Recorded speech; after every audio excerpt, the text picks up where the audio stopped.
Bob Younger was a notorious member of the infamous Younger Brothers Gang, a group that struck fear throughout the Midwest during the late 19th century. Alongside his brothers Cole and Jim, Bob participated in a series of audacious and often violent robberies that targeted banks, trains, and stagecoaches. Their criminal exploits not only captured the public's imagination, but also left a lasting mark on American history. The Younger brothers' activities were marked by their boldness and the ability to evade law enforcement for years, making them legendary figures in the annals of the Wild West. In September 1866, John Ellis faced accusations of horse theft, a serious crime in the post-Civil War era. The theft of horses was not just an act of stealing valuable property, but also a significant disruption to the lives of those affected, as horses were essential for transportation, labor, and livelihood. The accusation placed Ellis under intense scrutiny and legal pressure, reflecting the harsh consequences and societal disdain for such crimes during that period. His case became a notable instance of the challenges in maintaining law and order in a rapidly changing America. In May 1925, Mary Shannon was sentenced to 2 years in the Nebraska State Prison for the crime of mayhem. This term, often used in legal contexts to describe the act of inflicting severe bodily injury, highlights the serious nature of her offense. Shannon's case underscores the strict penal measures of the time, aimed at deterring violent behavior and maintaining public order. Her imprisonment reflects the broader societal efforts to address and penalize violent crimes during the early 20th century, a period marked by evolving legal standards and enforcement practices. Emmett Dalton was famously known as a one-time gunslinger and the youngest member of the notorious Dalton Gang. In the late 1800s, this outlaw group gained infamy for robbing trains and banks across the American West. Emmett, alongside his brothers Bob, Gret, and Bill, participated in a series of high-profile heists that captured national attention. The Dalton Gang's audacious crimes and eventual downfall in a failed double bank robbery in Coffeyville, Kansas, cemented their place in Wild West history. Emmett Dalton's survival and subsequent imprisonment marked the end of the gang's reign of terror, but also led to his later attempts at redemption and storytelling about his infamous past. In March 1931, Jake Voland covertly entered the Stubblefield chicken house with the intent to steal some poultry. However, his plans were thwarted by a homemade alarm system that the vigilant owners had installed. This makeshift security measure successfully alerted them to Voland's unauthorized presence, leading to his immediate arrest. This incident highlights the resourcefulness of the Stubblefield family in protecting their property during a time when rural theft was a common issue. In 1912, Juanita McCamey, a 20-year-old activist, was arrested in San Diego and charged with criminal conspiracy following her involvement in a public labor protest. This demonstration was part of the broader labor movement that sought to address workers' rights and conditions during a time of significant industrial unrest. McCamey's arrest underscores the intense opposition that labor activists faced from authorities, who often viewed such protests as threats to public order. On January 29, 1898, Goldie Williams, also known by her alias Mag Murphy, was arrested in Nebraska for vagrancy.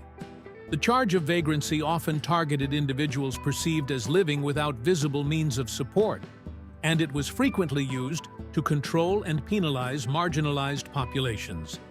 In her arrest photograph, Williams appears defiant, her expression reflecting a strong-willed and unyielding spirit despite her circumstances. This arrest and her defiant demeanor highlight the struggles faced by many during that era, as well as the often harsh and judgmental nature of societal and legal responses to poverty and homelessness. On September 25, 1917, Maddie Brown was sent to the Nebraska State Prison for pickpocketing.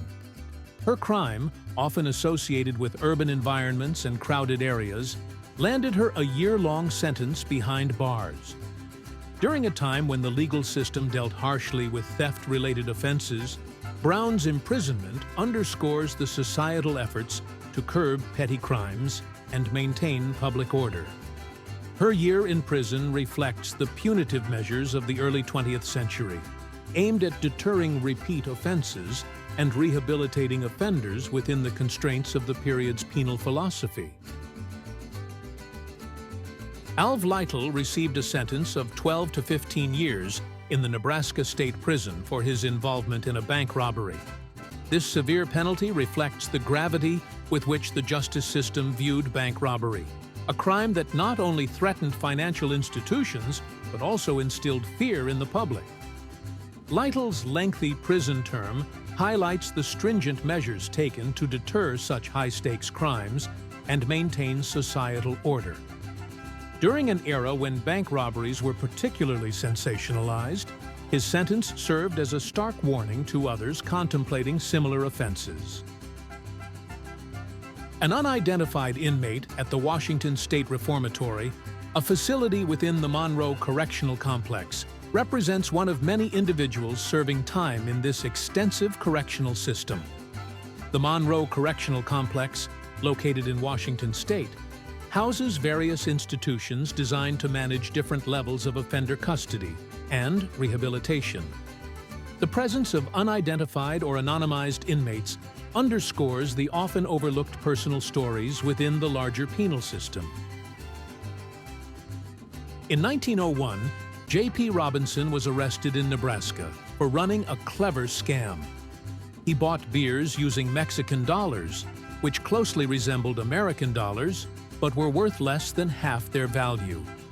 This deceptive practice allowed Robinson to take advantage of unsuspecting merchants, effectively getting more value for his money at their expense.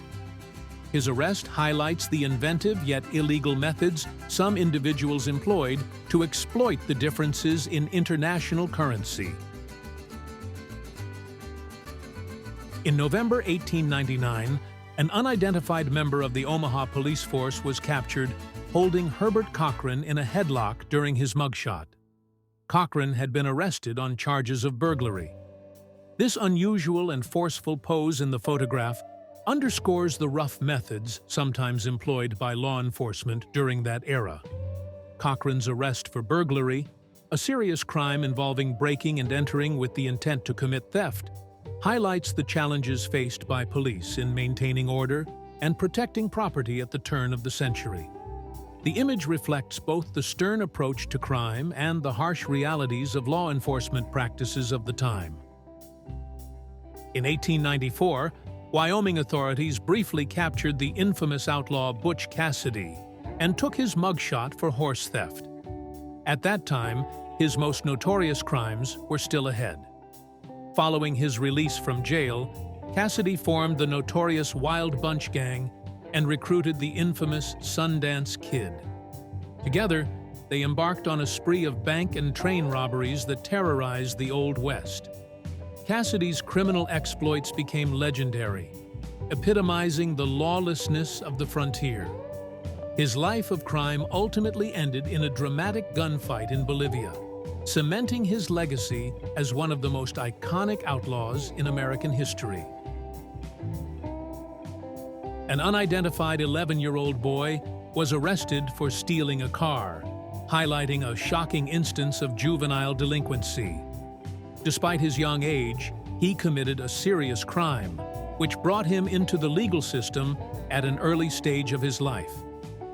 This incident underscores the challenges faced by authorities in dealing with juvenile offenders and the broader societal issues that can lead children into criminal activities. The arrest of such a young individual raises questions about the influences and circumstances that contribute to early criminal behavior and the best approaches for rehabilitation and prevention. If you made it this far, thank you, partner, and I'll see you in the next one.